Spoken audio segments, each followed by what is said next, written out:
My memories of Lilo and Stitch actually go back as far as the advertisement that came out, I want to say about a year before the series even started. And even that, I don't know if that was my earliest memories. Because I used to receive something called the Disney Adventures magazine, where there was a short story about Dr. Jumba Jukiba creating Stitch. And it was kind of wild because I had no idea what that story was actually about. I don't know if it was because the series was supposed to be released maybe a little bit early, but I didn't know what that short story was about. I just thought it was a random story in the little magazine that I would get. And then the advertisements, I thought the advertisements were so fun and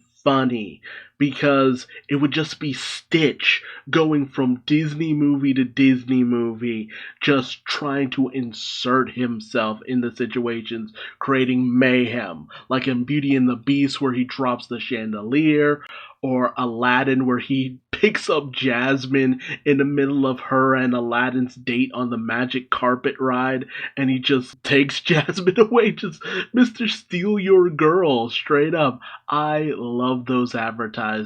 But it really did paint a false picture of just how mischievous we were actually gonna see Stitch be, but God, the people who did those advertisements, good on you.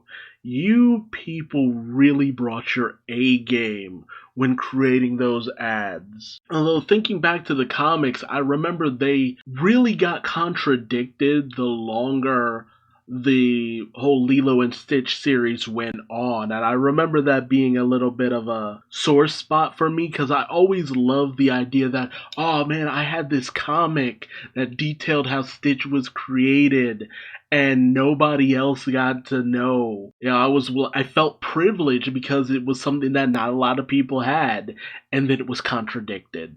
But for the movie proper, I remember going to see this in theaters and loving the heck out of it. The idea of Stitch, this alien created by Dr. Jumba Chukiba to be this creature of mass destruction, escaping from intergalactic incarceration and arriving in Hawaii and meeting up with this little girl named Lilo, who's lost her parents and is raised by her sister Nani, who's at the end of her rope both with child services and just finding a job. And ooh, this series got very relatable a little too fast. But I really related with it because my sister was a fair bit older than I was when I was younger. When this came out, I was about 11 and my sister was 7 years older than I was. So, I mean, yeah, around the same kind of age difference, although I'm fairly certain Nani is quite a bit older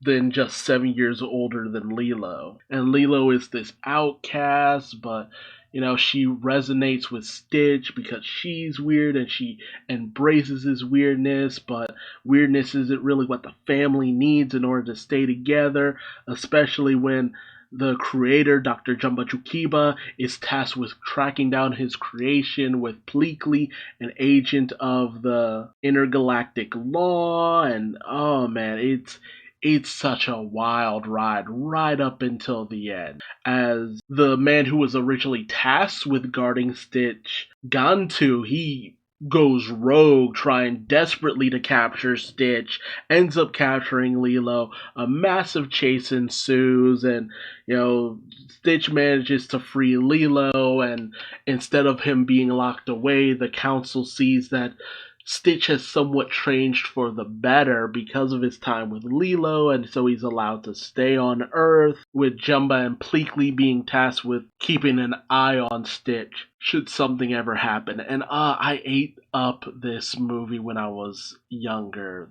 From the music to the animation to just the art style with those weird rounded edges and stuff. I ate this movie up. I can't state that enough. And then, not long after my birthday, after I turned 13, you had Stitch the movie, which was a made for TV movie where Gantu ends up teaming up with his evil scientist, Dr. Hamsterville, who helped create the 626 experiments with Jumba Jukiba, and they end up accidentally freeing all of them onto the island of Hawaii, the islands of Hawaii. And that was a great setup. Like, it's basically almost like Pokemon, and that's why you got Lilo and Stitch the series, which oddly enough only ran for 65 episodes, but I could have sworn it was a lot longer. But I guess to a certain degree, I hoped it would be a lot longer because you just had so many experiments.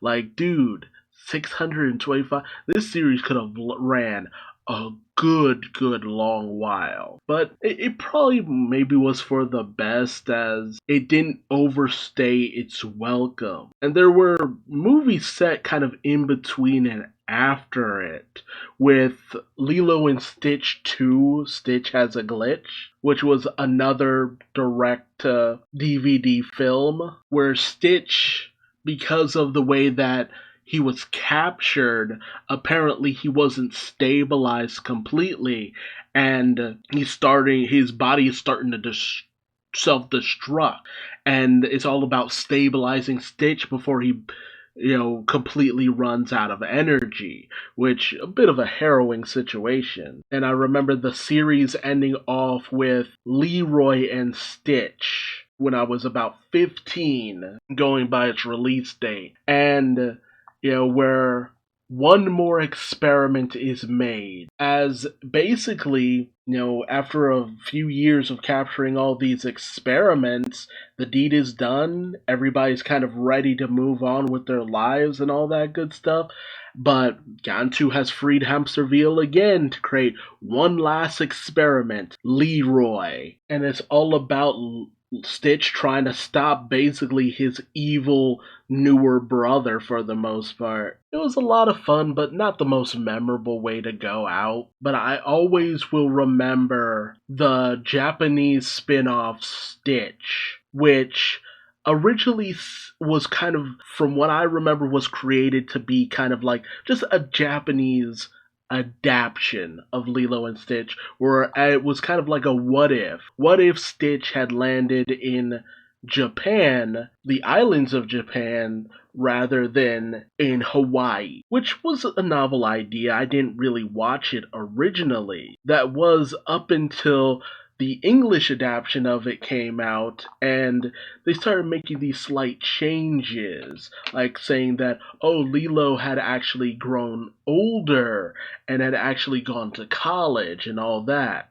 But, it was kind of funny to me because I'm just like, oh, that's silly. Not the fact that Lilo would grow older and go to college, just that it was such obvious rewrites because, after a while, people were, I thought, going to question the fact that, Lilo older never really would appear. Only for the anime to actually have an episode where Lilo appears, but at first it's like, oh, it's little girl Lilo. Okay, that still kind of contradicts things.